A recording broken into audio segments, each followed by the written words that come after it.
Birthday अतुलित बल धामम शुम शैलाभवेयम धनुज बल कृशाणं ज्ञान नामाग्रहणम सकल गुण निधानम वानराणामधीशम रघुपति प्रिय दूतम मात जातम नमामि।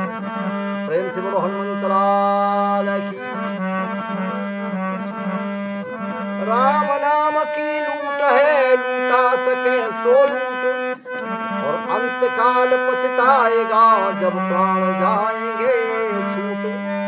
भगवान का अवतार होता है और एक नहीं दो नहीं, भगवान के बहुत अवतार 24 अवतार बताए गए हैं। उन 24 अवतारों में से और राम के अवतार लेने के कारण अनेकों हैं। राम जन्म के हेतु अनेका अपरम विचित्र एक ते एका। भगवान के जन्म के तमाम कारण हैं।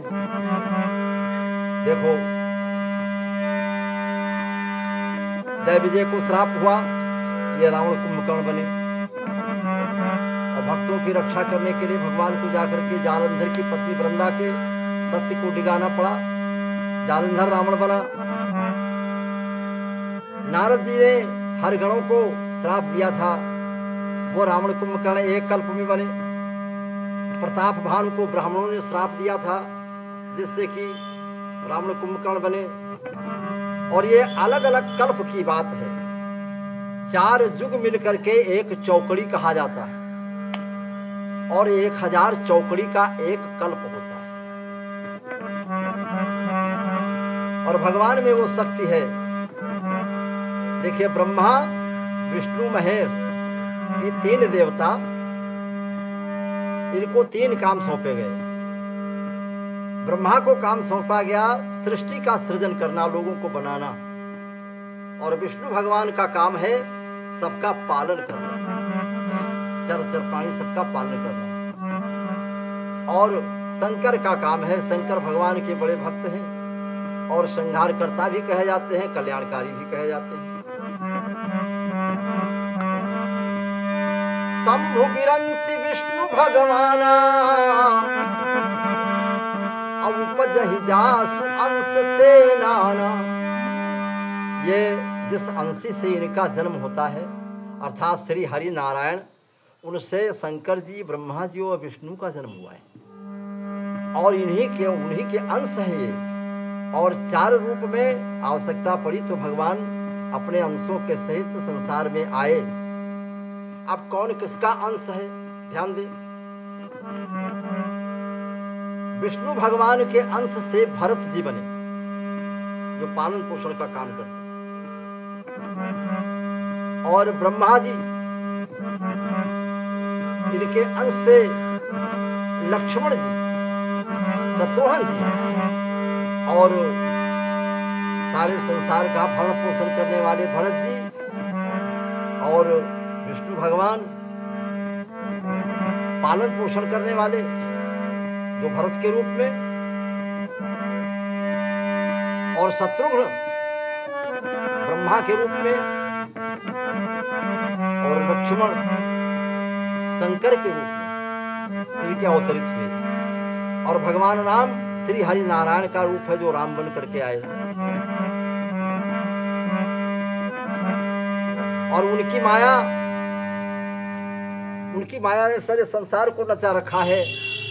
माया के लिए कहा गया है, माया उसी को कहते हैं जो है नहीं पर दिखाई देती है, उसी का नाम माया है। सुर नर मन सब काम मोहिलियो रे माया कह चिरैया, माया कह चिरैया, माया कह चिरैया। सुर नर मन सब का मोहिलियो रे माया कह चिरैया, माया कह चिरैया बाबा नारद का मोह है, माया कह चिरैया बाबा नारद का मोह है। तो बानर के मुखड़ा बना दियो रे ना, माया कह चिरैया, बानर के मुखड़ा बना दियो रे माया कह चिरैया। सुर नर मुनि सब का मोह लियो रे माया के चिरैया, माया के चिरैया राजा रावण का मोह है, माया के चिरैया राजा रावण का मोह है, तो सोने की लंका जलवा दियो रे, माया के चिरैया सोने की लंका जला दियो रे। भक्तों, नारद जी भगवान के मन कहे जाते हैं। नारद जी भगवान के, जब भगवान को कुछ काम करना होता है तो नारद जी जरूर आ जाते हैं। और नारद जी ने क्या किया? नारद जी को भगवान के मन है, फिर भी नारद जी को श्राप हो गया था। राजा दक्ष ने उनको श्राप दिया था। क्यों? कि राजा के दक्ष के पुत्र जो थे, उनसे दक्ष ने कहा कि भैया जाकर के तपस्या करो, शक्ति एकत्र करो, और इसके बाद फिर तुम जो है आकर के विवाह करो और सृष्टि में सहयोग करो। वो लोग तपस्या करने के बाद वापस आ रहे थे, तब तक कि नारद जी से मुलाकात हो गई। नारद जी ने कहा विवाह करना तो बहुत ही, दुनिया के झमेले में माया में पड़ना ठीक नहीं, इससे संसार भी जो है बेकार हो जाएगा जीवन।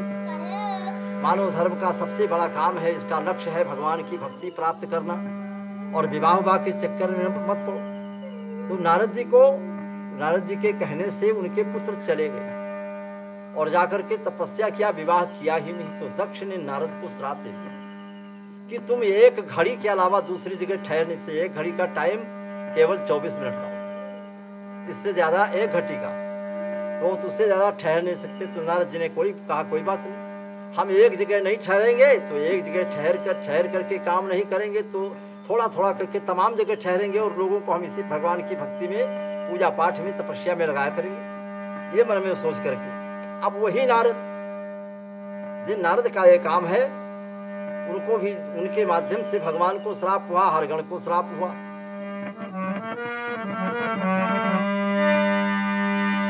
और इधर हिमगिरि गुहाए कयति पावन, बह समीप सुरसरी सुहावन। नारद जी तपस्या करने के जाते हैं, भगवान की माया ने प्रेरणा किया, नारद जी चल दिए तपस्या करने के लिए। जहां पर गंगा नदी है, सुरसर है, वहीं पर जाकर के, और जाकर देखा क्या, आश्रम परम पुनीत सुहावन, देखी देव ऋषि मन अति भावा। आश्रम परम पुनीत सुहावा, बड़ा सुंदर आश्रम किसे कहते हैं? माने वहां पहुंचना, श्रम जहां पर पहुंचे पर श्रम अपने आप ही थकान दूर हो जाए, उसका नाम आश्रम है। और आश्रम शब्द यह जो है विश्वास दिलाता है कि अगर आश्रम है तो किसी विरक्त का स्थान है, किसी संत का, साधु का स्थान है, ये सोच कर।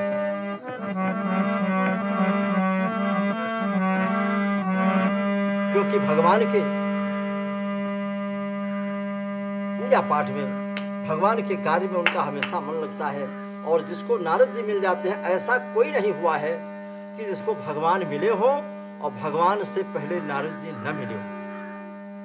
प्रहलाद को पहले नारद जी मिले, ध्रुव को पहले नारद जी मिले, इसके बाद भगवान से मुलाकात हुई। भक्तों, इतना ही नहीं, और भगवान को प्राप्त करने के लिए, अरे पायो जी मैंने राम रतन धन पायो जी मैंने राम रतन धन पायो। साधु संत महात्मा लोग भगवान के नाम का ही जाप किया करते हैं, क्योंकि दूसरे युगों की अपेक्षा कलिकाल में भगवान के नाम की इतनी बड़ी महिमा है कि उसी के माध्यम से किसी का कल्याण होने वाला है और दूसरे कोई उपाय नहीं। और फिर भगवान के नाम में इस प्रकार से महिमा है, कलि करे एक पुनीत प्रतापा और मानस पुण्य होए नहीं पापा। सभी युगों से बड़ा युग कलयुग कहा जाता है, किस लिए? क्योंकि इसमें ये हो जाता है कि मन में अगर आपके पाप पैदा हुआ तो मन के पाप के कारण तुमको पाप नहीं लगेगा। जब आप कुछ करेंगे ऐसा तब पाप लगेगा। और मन में अगर तुमने पुण्य का कार्य सोचा है और सारी व्यवस्था की है, लेकिन कलिकाल के माध्यम से किसी को कुछ पता नहीं कि कब किसको समय मिलता है नहीं मिलता है, क्योंकि कल कल करे नहीं कल की खबरिया, कल ही कल में कहीं बंधे ना गठरिया। ए बंदे कल गया जो निकल काम देगी ना या कल, कल होगा तू भी कल, कल पावे ना या कल आवे ना। कल कल करे नहीं कल की खबरिया, कल ही कल में कहीं बंधे ना गठरिया। अरे कल गया जो निकल काम देगी ना या कल, तू होगा ये विकल, कल पावे ना या कल आवे ना। क्या कर सकता है? कुछ नहीं कर पाएगा, क्योंकि कल किसी के हाथ में नहीं है। और जब देखा तो गंगा जी के किनारे पर नारद जी तपस्या करने के लिए बैठ जाते हैं। निरख सैल बन विपन विभागा, ओ भयव रमापति पद अनुरागा। देखा भैया, क्या देखा? निरख सैल पहाड़ देखा। पहाड़ किसका बनाया हुआ है? किसी आदमी ने बनाया है? नहीं, भगवान का बनाया हुआ है। वन ये भगवान की शोभा है, जंगल ये भगवान की कृपा से होते हैं। वन बाग उपवन वाटिका, वन अपने आप जमते हैं और बाग लगाया जाता है। तो शहर को देखा, पहाड़ को देखा, और ऐसा देख करके भगवान में मन क्यों लग गया? इसीलिए लग गया, जब कोई किसी के मकान को देखता है, जब किसी के मकान को कोई देखता है तो वो पता लगाता है मकान किसका है। तब मकान के मालिक की याद आ जाती हो, मालिक के रूप दर्शन हो जाता है कि फलाने के बनाया हुआ है। इसी प्रकार नारद जी ने देखा शैल को, पर्वत को देखा तो देखा भगवान का बनाया हुआ है। ये नदियां भगवान की कृपा से। भैया एक दिन की बात है, एक आदमी पहुंचा तो कहने लगे कि भैया तुमने कभी खुदा की खुदाई देखी है? खुदा की खुदाई देखी है? तो कहा मैंने खुदा की खुदाई तो नहीं देखी। तो एक संत ने कहा कि हमारे साथ सवेरे आना, हम तुमको खुदा की खुदाई दिखाएंगे। सवेरे पहाड़ 8 बजे पहुंचे संत जी के पास। संत जी उनको लेकर के पहाड़ के ऊपर चढ़ गए और पहाड़ के ऊपर चढ़ करके उनको नीचे नदी दिखाया। कहा देखो ये खुदा की खुदाई है, ये इतनी बड़ी गहरी इतनी लंबी चौड़ी नदी किसने बनाई है? ये खुदा की खुदाई नहीं है तो क्या है? तो उसने कहा है ये खुदा की खुदाई है। तो संत ने कहा कि ये बताओ कि खुदा की खुदाई नहीं तो क्या तेरे बाप ने बनवाई है? कहा कि अगर ये खुदा की खुदाई नहीं है तो क्या तेरे बाप ने खुदाई है? तो खुदाई में देखा तो शैल को देख करके भगवान की याद हो जाती है, भगवान के लिए बैठ जाते हैं भजन करने के लिए नारद जी वहीं पर। तो जो कभी और भगवान का जन्म कल्प कल्प में अलग अलग होता है। राजा मनु और शत्रुपा, कभी राजा मनु और शत्रुपा ने तपस्या किया था और कभी कश्यप और आदित्य ने तपस्या किया था। उनके दोनों के लिए लिखा है कि सोई दशरथ कौशल्या रूपा, कौशलपुरी प्रगट नर भूपा। कौशलपुरी में क्या आकर के प्रकट हुई? और भगवान का आगमन क्यों होता है? भगवान दुष्टों के लिए आते नहीं, भक्तों के लिए आते हैं। और जब आते हैं तो क्या करते हैं?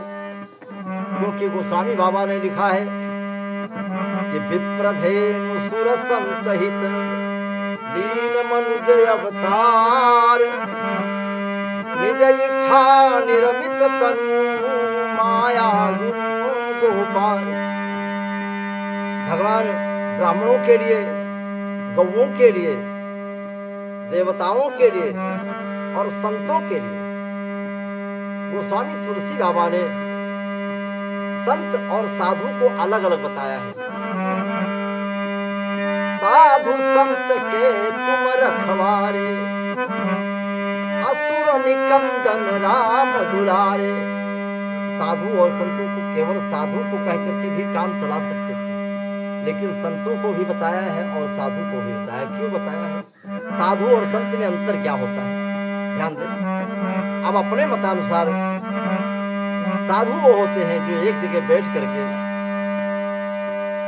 और टहल घूम करके लोगों से धर्मार्थ की प्रेरणा करके कार्य करवाते हैं और संसार का कल्याण करते हैं, अपना भजन करते हैं भगवान को प्राप्त करने के लिए। भगवान को ढूंढने के लिए साधु लोग चला करते हैं और दूसरों का कल्याण किया करते हैं। और संत उसे कहते हैं जिसने परमात्मा को लगभग प्राप्त कर लिया है। भाव जो संत जो है भगवान के सन्निकट पहुंच चुके हैं। आगे आगे संत चलते हैं और पीछे पीछे उनके भक्त जो भगवान चलते हैं। इसलिए संतों की महिमा सबसे बड़ी और सबसे ऊंची है। साधु संत के तुम रखवारे, असुर निकंदन राम दुलारे। ऐसे भगवान है, अपने शरीर का निर्माण इनके करने वाला कोई दूसरा नहीं, खुद अपने भूत अपने जो है जो अपने शरीर का निर्माण करते हैं ऐसे भगवान। चला फिर ठीक है, लेकिन हाँ ये भक्तों भगवान के निकट ही भक्त रहते हैं, लेकिन जो भगवान को देख लेता है, भगवान का हो जाता है, वो किसी से कुछ बता नहीं सकता, बोल नहीं सकता। सोई जाने जही देव जनाई, और जानत तुम ही तुम्हें होए जाई।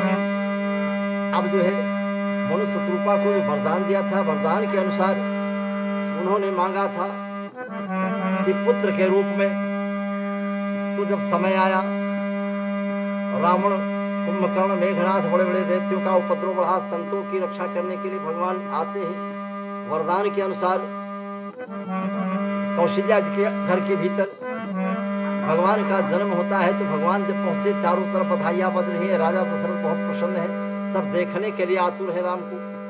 और भगवान पहुंचे तो कौशल्या के महल में तो सबसे पहले उन्होंने अपना रूप चतुर्भुजी दिखाया। माता ने प्रणाम किया और भगवान से कहा कि महाराज, मैंने तुम्हें पुत्र के रूप में मांगा था और आप जो है चतुर्भुजी रूप धारण करके आए हैं। ये बताओ, कभी इतना ये 3-4 फुट का लड़का होता है कहीं, और ये पीताम्बर इत्यादि पहन करके 4 भुजाधारी थोड़ा आता है। भगवान ने कहा, मैया मैंने कहा था, मैं आ गया, मेरा वरदान पूरा हुआ, बोलो क्या चाहिए। कहा सुनो, अब मुझे ये कहना है कि तुम ये 4 भुजाएं 2 भुजा अलग कर दो, 2 साथ में। भगवान ने कहा, मैया तू बहुत परेशान कर। कहा ठीक है। तो भगवान ने 2 भुजाएं हटा दी। तो कहा कोई पुत्र पैदा होता है तो कपड़ा, ये वस्त्र, पीताम्बर धारण करके नहीं पैदा होता है, सब वस्त्र अलग कर दो। अलग कर दिया, और अलग करने के बाद फिर नन्हा मुन्ना रूप बना करके कौशल्या की गोद में पहुंचते हैं। तो विप्रधेनु सुर संत हितलीन मनुज अवतार, निज इच्छा निरमित तनु माया गुण गोपाल। भगवान अपने शरीर का निर्माण स्वयं करते हैं। उनकी शरीर के रचना करने वाला कोई ब्रह्मा दूसरा नहीं है। जिन्होंने ब्रह्मा को बनाया हो, एक ब्रह्मा नहीं, तमाम ब्रह्मा है, उनको बनाया है, फिर उन्हें कौन बना सकता है।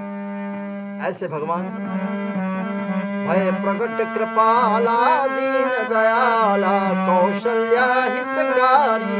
लेकिन भगवान नन्हा मुन्ना रूप धारण करके आ तो गए, लेकिन मैया से कहा कि मैया मैं आ गया, मेरा वरदान पूरा हो गया।